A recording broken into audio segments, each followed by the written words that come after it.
ধূপগুড়ি বৃদ্ধাশ্রম এলআইসির কাজ করতে করতে এই এরিয়ার মধ্যে ঢুকে গেছি। তো তোমাদেরকে আজকে দেখাবো। এখানে অনেক দিন আগে ছাত্রদের রাখা হয়, ছাত্রছাত্রীরা এখানে থেকে পড়াশোনা করত, এই জন্য এটা বৃদ্ধাশ্রম। আগের দিনে গুরুদেবের আশ্রমে থেকে যেভাবে ছাত্রছাত্রীরা পড়তো ঠিক তেমনই। তো এখন হচ্ছে বেহাল অবস্থা বৃদ্ধাশ্রমের। এখন সরকারি সুযোগ সুবিধা বা ঘরবাড়ি, খাওয়া দাওয়া কোনো কিছু এখানে নাকি দেওয়া হয় না। এখন তাই ছাত্রছাত্রীরা নেই, এই ঘরগুলো এখন পড়ে আছে। তোমাদেরকে দেখাচ্ছি বৃদ্ধাশ্রমের এই ঘরগুলো। অনেক ঘর রয়েছে, অনেক। আগে ছাত্রছাত্রীরা থাকতো, আগেও একদিন এসেছিলাম, তো জায়গাটা খুব ভালো লাগে।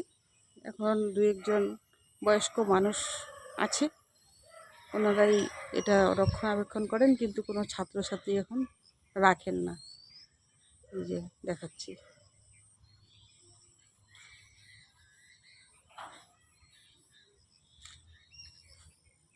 চারিদিক জঙ্গলাকীর্ণ হয়ে আছে।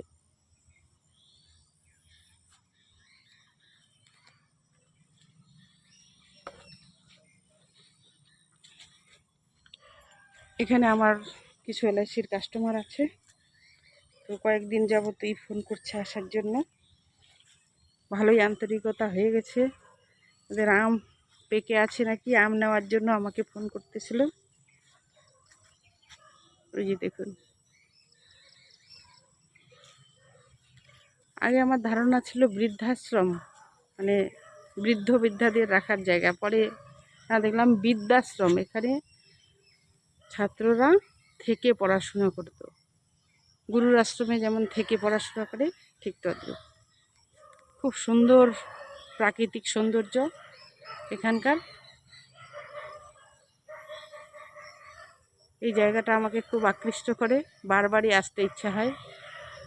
খুব নিরিবিলি, জনশূন্য, লোকজন বলতে গেলে নেই, অথচ এত ঘরদোর পড়ে আছে। এখানে বসে সময় কাটানো খুব ভালো জায়গা।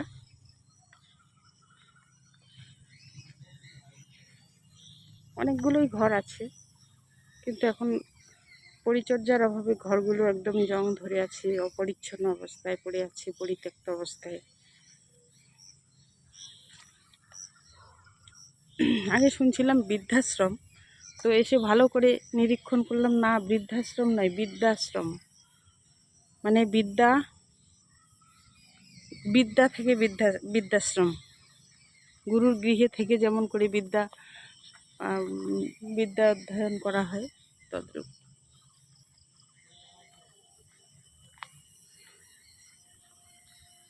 ওইদিকে দুই একটা বাচ্চা শুধু খেলাধুলা করছে। এই যে দেখো, অনেক বড় বড় ঘর পড়ে এসেছে,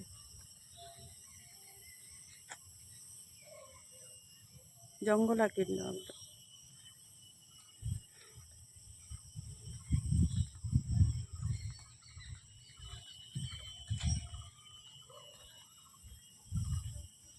বৃদ্ধাশ্রমের পাশ দিয়ে রাস্তাটা দিয়ে আমি ধীরে ধীরে যাচ্ছি আমার এলআইসির কাস্টমারের বাড়িতে।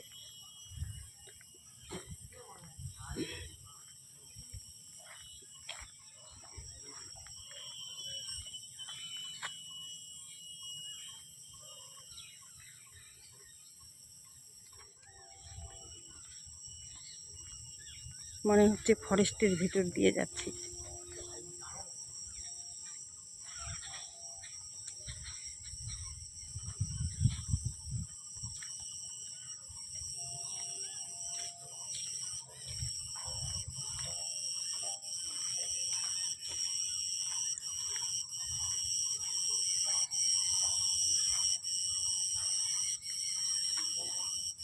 এখানে সেই ভাঙাচোরা ঘরের মধ্যে দেখা গেল দাতব্য হোমিও চিকিৎসালয়।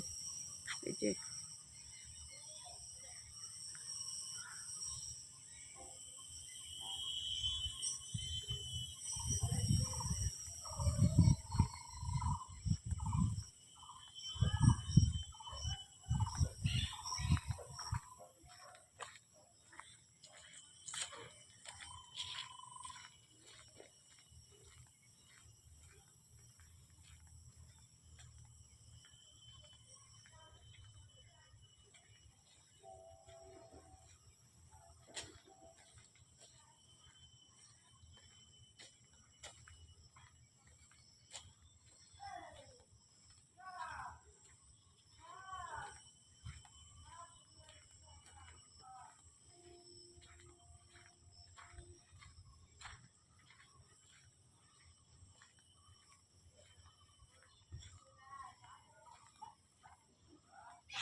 তো আপনারাই এখন আশ্রমে থাকেন নাকি? হ্যাঁ হ্যাঁ।